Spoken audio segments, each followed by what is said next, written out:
പിതാവിന്റെയും പുത്രന്റെയും പരിശുദ്ധാത്മാവിന്റെയും നാമത്തിൽ ആമേൻ. കർത്താവായ ഈശോയെ, അങ്ങയുടെ മക്കളായ ഞങ്ങളെ അങ്ങയുടെ വലിയ സ്നേഹത്തിൽ ചേർത്ത് പിടിച്ചുകൊണ്ട് അങ്ങയുടെ രക്ഷാകര പദ്ധതി ഞങ്ങളിൽ പൂർത്തീകരിക്കുവാൻ വേണ്ടി അങ്ങ് ഞങ്ങളെ ഒരുക്കുന്നതിനെ ഓർത്ത് ഞങ്ങൾ അങ്ങേക്ക് നന്ദി പറയുന്നു. അങ്ങയുടെ രക്ഷാകര പദ്ധതിയാണല്ലോ അങ്ങയുടെ സാന്നിധ്യത്തിലൂടെ ഞങ്ങളെ രക്ഷിക്കുക, അനുഗ്രഹിക്കുക എന്നുള്ളത്. കർത്താവേ, ഞങ്ങൾ അങ്ങയുടെ സൃഷ്ടികളായതുകൊണ്ട് തന്നെ, അങ്ങയുടേത് ആയതുകൊണ്ട് തന്നെ ഞങ്ങൾ ജീവിക്കേണ്ട ജീവിതം അങ്ങ് തന്നെയാണ് ഞങ്ങളോട് പറയുന്നത്. അങ്ങ് പറയുന്ന കാര്യങ്ങൾ അതുപോലെ മനസ്സിലാക്കിക്കൊണ്ട് അങ്ങയിലൂടെ മാത്രം രക്ഷ പ്രാപിക്കുന്ന, ജീവിക്കുന്ന, വളരുന്ന ഞങ്ങളുടെ ജീവിതങ്ങളെ അങ്ങയുടെ സാന്നിധ്യം ഉറപ്പിച്ചുകൊണ്ട് ആ ലക്ഷ്യത്തിലേക്ക് എത്തിക്കുവാൻ ഞങ്ങൾക്കെല്ലാവർക്കും ഇടയാകട്ടെ. അതിനുവേണ്ട അഭിഷേകവും തിരിച്ചറിവും ആ വലിയ ശക്തിയും അതിനുള്ള വലിയൊരു മനസ്സും തോന്നലും ഒക്കെ നൽകി ഞങ്ങളെല്ലാവരെയും അനുഗ്രഹിക്കണമെന്ന് പ്രാർത്ഥിച്ചുകൊണ്ട്, അതിനായി നമ്മുടെ കർത്താവ് ഈശോ മിശിഹായുടെ കൃപയും പിതാവായ ദൈവത്തിന്റെ സ്നേഹവും പരിശുദ്ധാത്മാവിന്റെ സഹവാസവും നമ്മെല്ലാവരോടും കൂടെ ഉണ്ടായിരിക്കട്ടെ, ഇപ്പോഴും എപ്പോഴും എന്നേക്കും. ആമേൻ. പ്രിയപ്പെട്ട ദൈവമക്കളെ, നമ്മുടെ ആശീർവാദം നിങ്ങൾ കേട്ടില്ലേ?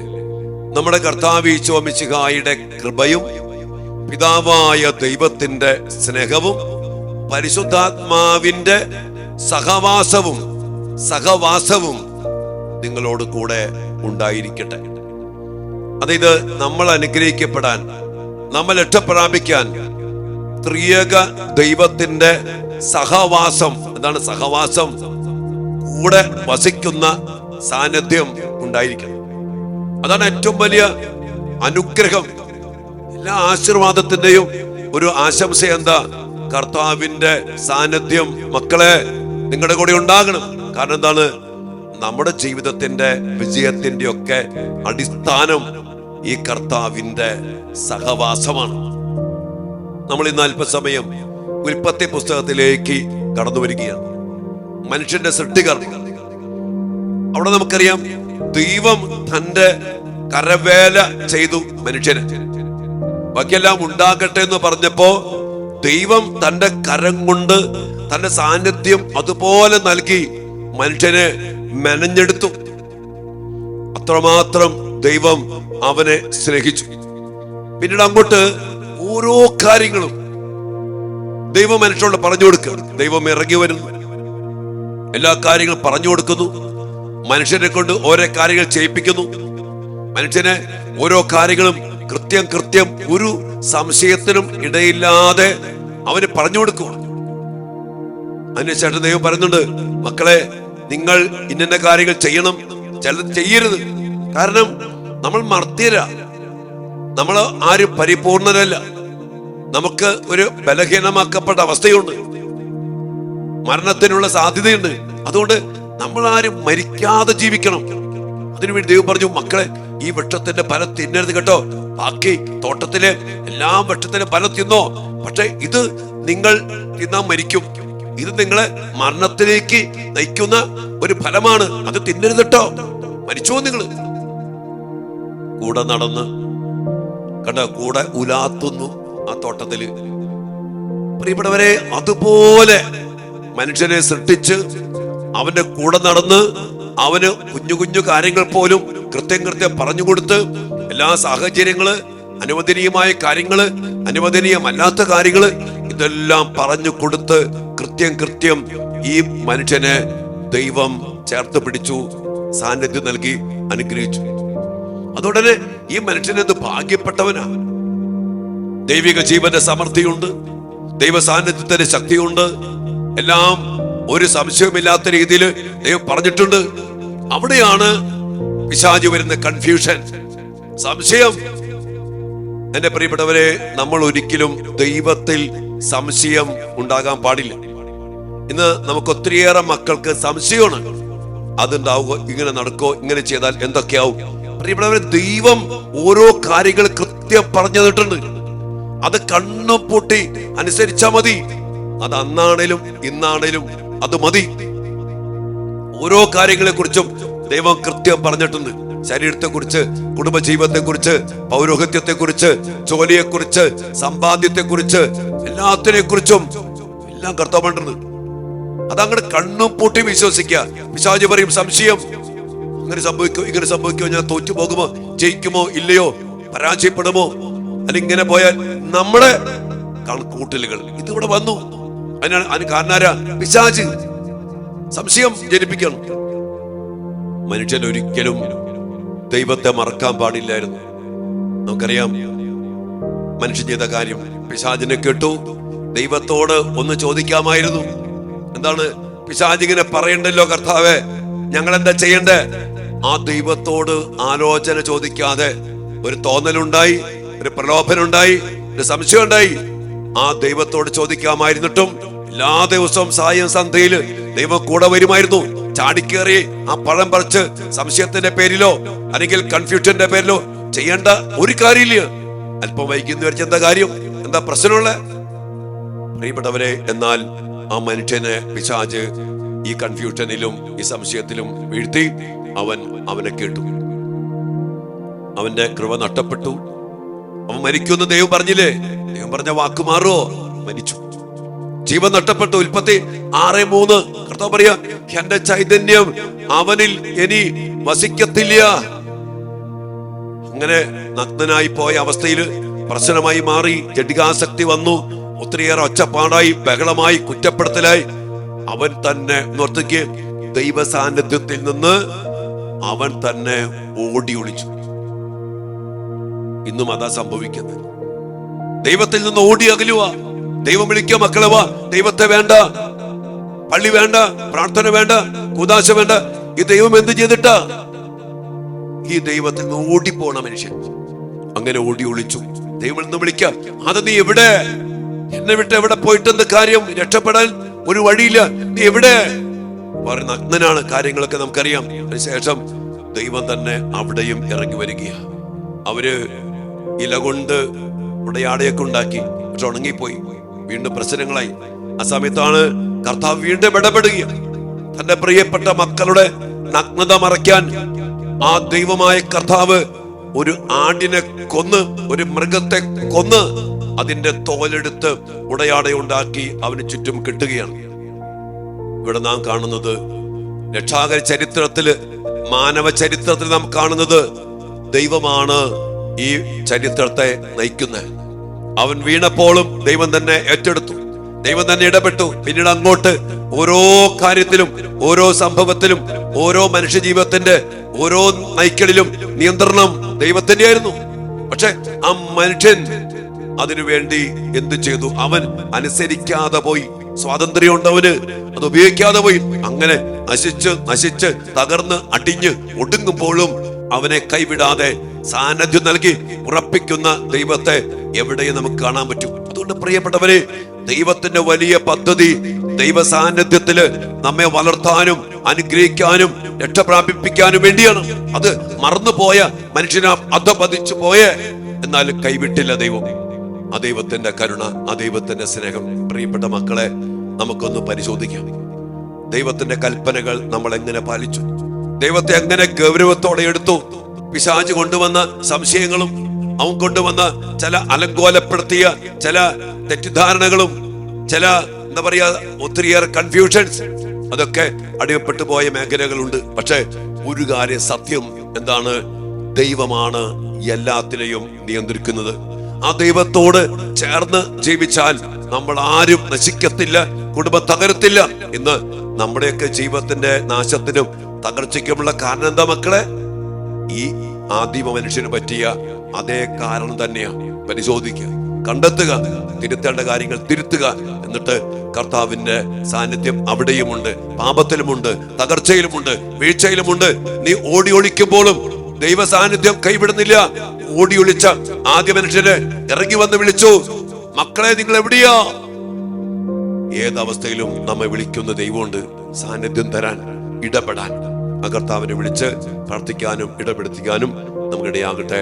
കർത്താവേ, നിന്റെ സാന്നിധ്യം ഈ അവസ്ഥയില്, ഈ തകർച്ചയില്, ഈ വഴുതിറ്റിപ്പോയ അവസ്ഥയില്, അങ്ങയുടെ മുമ്പിൽ പോലും നിൽക്കാൻ പറ്റാത്ത വിധം ഓടി ഒളിക്കപ്പെട്ടിരിക്കുന്ന അവസ്ഥയില് അങ്ങയുടെ സാന്നിധ്യം ഉണ്ടല്ലോ. എളിമയോടെ തിരിച്ചു വരാൻ, അങ്ങേ വിളിച്ചപേക്ഷിക്കാൻ, അങ്ങ് പറയുന്ന പോലെ ജീവിതത്തെ ക്രമപ്പെടുത്താൻ ഞങ്ങൾക്കും ഇടയാകട്ടെ. അതിനുവേണ്ടി പ്രാർത്ഥിച്ചുകൊണ്ട് കർത്താവിന്റെ സാന്നിധ്യത്തിനു വേണ്ടി നമുക്ക് ആഗ്രഹിച്ചു പ്രാർത്ഥിക്കാം. ഈ വിഷയങ്ങളൊക്കെ ഒന്ന് ധ്യാനിച്ച് നമ്മുടെ വ്യക്തിപരമായും കുടുംബപരമായിട്ടൊക്കെ ഒന്ന് പരിശോധിച്ച് കർത്താവിന്റെ സാന്നിധ്യം എവിടെ നഷ്ടപ്പെട്ടു, എവിടെ നിന്ന് ഓടിയൊളിച്ചു, അതിലേക്ക് നമ്മൾ വീണ്ടും തിരിച്ചു വരണം. കർത്താവാണ് ഏകരക്ഷകൻ. അവിടുന്നാണ് ഈ നഗ്നത പോലും മറപ്പിച്ചുകൊണ്ട് അവന്റെ എല്ലാ നാണക്കേടും മാനക്കേടും മറയ്ക്കാൻ ഇറങ്ങി വന്ന് ഇടപെട്ടത്. ആ ദൈവം ഇന്നും മാറ്റമില്ലാത്തവനാണ്. നമ്മുടെ ജീവിതത്തിലും ഇറങ്ങി വരും, ഇടപെടും. കർത്താവിനെ വിളിച്ച് നമുക്ക് പ്രാർത്ഥിക്കാം. സാന്നിധ്യം കൊണ്ട് ഞങ്ങളെയും ഈ അവസ്ഥയിലും അനുഗ്രഹിക്കണമേ. ആമേൻ. ഞങ്ങളുടെ കൂടെ എപ്പോഴും വസിക്കുന്ന പരിശുദ്ധ പരമ ദിവ്യകാരുണ്യമായ ഈശോയെ ഞങ്ങളൊന്ന് ചേർന്ന് നന്ദിയോടെ അങ്ങേ ആരാധിച്ച് സ്തുതിച്ച് മഹത്വപ്പെടുത്തിക്കൊണ്ട് ഞങ്ങളെ പൂർണ്ണമായും സമർപ്പിക്കുന്നു. ഞങ്ങളുടെ കൂടെ വസിക്കുവാൻ വേണ്ടി എപ്പോഴും ആഗ്രഹിച്ചുകൊണ്ട് അതിനായിട്ട് ഞങ്ങളുടെ കൂടെ ഇറങ്ങി വരുന്നവനാണല്ലോ അവിടുന്ന്. കർത്താവേ, ഏദൻതോട്ടത്തിലേക്ക് എല്ലാ സായം സന്ധ്യയിലും അങ്ങ് ഇറങ്ങി വന്നു. അങ്ങ് അങ്ങയുടെ മക്കളെ കരവേല ചെയ്തു. ഓരോ കാര്യങ്ങളും അങ്ങ് പറഞ്ഞു കൊടുത്തു. എല്ലാത്തിനും ഒരു സംശയം പോലും ഇല്ലാത്ത രീതിയിൽ കൃത്യമായി വ്യക്തമായിട്ട് എല്ലാം പറഞ്ഞു കൊടുത്തുകൊണ്ട് ഞങ്ങളുടെ കൂടെ വസിക്കുന്ന കർത്താവാണല്ലോ അവിടുന്ന്. ഈശോയെ, അങ്ങയുടെ വലിയ സ്നേഹത്തെ ഓർത്ത്, അങ്ങയുടെ വലിയ സാന്നിധ്യത്തെ ഓർത്ത്, ഏതവസ്ഥയിലും ഞങ്ങൾക്കെല്ലാം നൽകിക്കൊണ്ട് ഞങ്ങളെ ചേർത്ത് പിടിക്കുന്ന ആ വലിയ കാരുണ്യത്തെ ഓർത്ത്, അങ്ങ് നൽകുന്ന സൗഹൃദത്തെ ഓർത്ത്, ഞങ്ങൾക്ക് എന്തൊക്കെ വേണോ അതെല്ലാം നൽകാൻ ഞങ്ങളുടെ കൂടെ ആയിരിക്കുന്ന അങ്ങയുടെ വലിയ പരിപാലനയിലേക്ക് ഞങ്ങളെയും ഞങ്ങളുടെ കുടുംബങ്ങളെയും ജീവിതങ്ങളെയും വസിക്കുന്ന വീടിനെയും ഞങ്ങളുടെ മക്കളെയും എല്ലാം സമർപ്പിച്ചുകൊണ്ട് ഈശോയെ, ഞങ്ങൾ അങ്ങയെ സ്നേഹത്തോടെ സ്വീകരിക്കുന്നു. അങ്ങേക്ക് വേണ്ടി ഞങ്ങൾ പ്രാർത്ഥിക്കുന്നു. ഈ കൃപ സാന്നിധ്യത്തെ ഓർത്ത് ഞങ്ങൾ അങ്ങേക്ക് നന്ദി പറയുന്നു. എന്നെ കൈ പിടിച്ചു നടത്തുന്ന സ്നേഹം, എന്നെ കൈകളിൽ താങ്ങിടുന്ന സ്നേഹം, എന്നെ തോളിലേറ്റി താരാട്ടു പാടും മെല്ലെ ചാഞ്ചകമാട്ടുന്ന സ്നേഹം, ആ സ്നേഹം, ആ സ്നേഹം, ആ ദിവ്യ സ്നേഹമാണ് ദൈവം. ഓ സ്നേഹമേ, എപ്പോഴും ഞങ്ങളെ ചേർത്ത് പിടിക്കുന്ന, ഞങ്ങളെ പരിപാലിക്കുന്ന, ഞങ്ങളെ കരുതുന്ന ആ വലിയ സ്നേഹമാണല്ലോ അവിടുന്ന്. ആ സ്നേഹത്തെ തിരിച്ചറിയാതെ, ആ സ്നേഹത്തിൽ എപ്പോഴും ഓടി അണയാമായിരുന്നിട്ടും വേദനയിലും സംശയത്തിലും പ്രലോഭനത്തിലും ഏത് പ്രതിസന്ധിയിലും അങ്ങയിലേക്ക് ഓടി അണയാമായിരുന്നിട്ടും ചിലപ്പോഴെങ്കിലും ഞങ്ങളും പിശാചിന്റെ സ്വരം കേട്ട് ചില സംശയങ്ങൾ കടന്നു വന്നപ്പോ ഞങ്ങൾ തന്നെ തീരുമാനമെടുത്ത് ചിലതൊക്കെ ചെയ്തു. പലത് പാപമായിരുന്നു, അങ്ങയെപ്പോലും ഗൗനിക്കാത്തതായിരുന്നു, പിശാചിനെ കേട്ട കാര്യങ്ങളായിരുന്നു. ഈശോയെ, അതെല്ലാം ഓർത്ത് ഞങ്ങൾ അങ്ങയോട് മാപ്പ് ചോദിക്കുന്നു.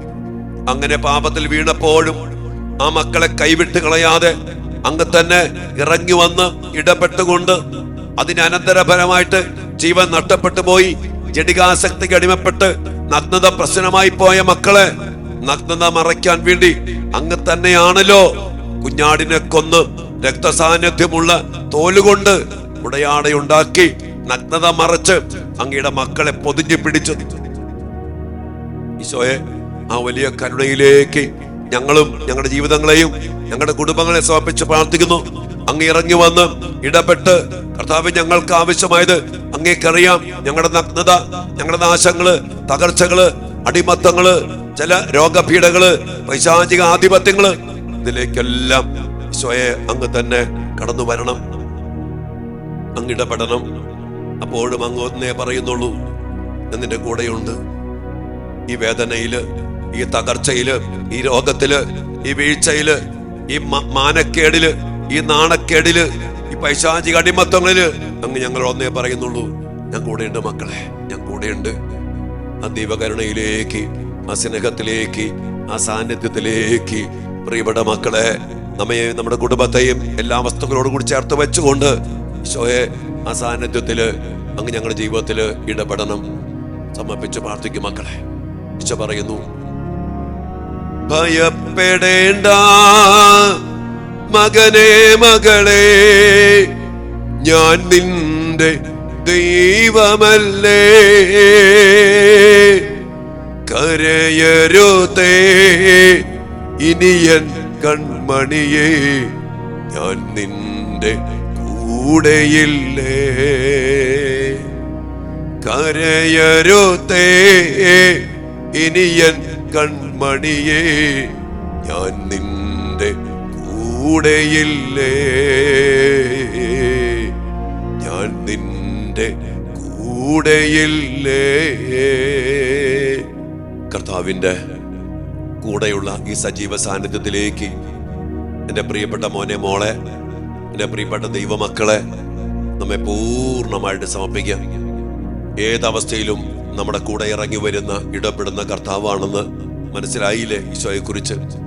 ഈശോ വിളിച്ച് പ്രാർത്ഥിക്കും, കർത്താവേ, അങ്ങയുടെ സാന്നിധ്യം, അങ്ങയുടെ ഇടപെടല്, അങ്ങയുടെ രക്ഷാകര പ്രവർത്തികള് ഈ അവസ്ഥയിൽ നിന്റെ അവസ്ഥകളൊക്കെ സമർപ്പിക്കും.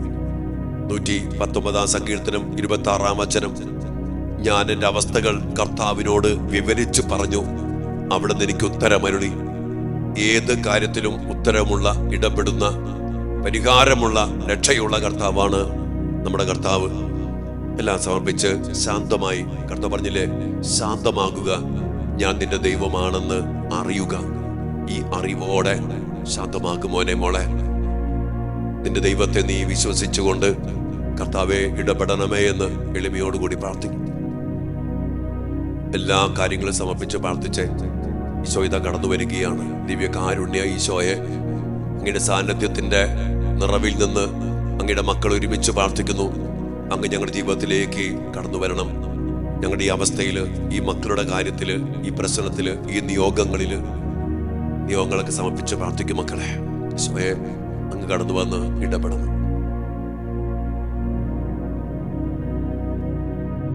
നീ വന്നു ശാന്തിയേകോ,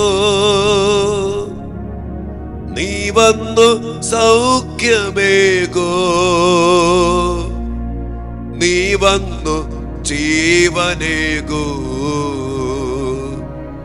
ഞങ്ങളിൽ വാസമാകൂ. കർത്താവിന്റെ സാന്നിധ്യം നമ്മിലും നമ്മുടെ കുടുംബത്തിലും നിറയട്ടെ. അതിനു വേണ്ടി എല്ലാം സമർപ്പിച്ച് പ്രാർത്ഥിച്ചുകൊണ്ട്, ഈശോയെ, എന്നെയും എൻ്റെ കുടുംബത്തെയും അനുഗ്രഹിക്കണമേ. അങ്ങ് കടന്നു വന്ന് ഇടപെടണമേ. അതിശക്തമായ അങ്ങയുടെ പ്രവൃത്തികൾ കൊണ്ട് എന്നെ അനുഗ്രഹിക്കണമേ എന്ന് പ്രാർത്ഥിച്ചുകൊണ്ട് ഈശോയ്ക്ക് വേണ്ടി പ്രാർത്ഥിക്കും മക്കളെ. കർത്താവിന്റെ സാന്നിധ്യത്തിന് വേണ്ടി പ്രാർത്ഥിക്കും. പരിശുദ്ധ പരമ ദിവ്യകാരുണ്യത്തിന് എന്നേരവും ആരാധനയും സ്തുതിയും പുകഴ്ചയും ഉണ്ടായിരിക്കട്ടെ.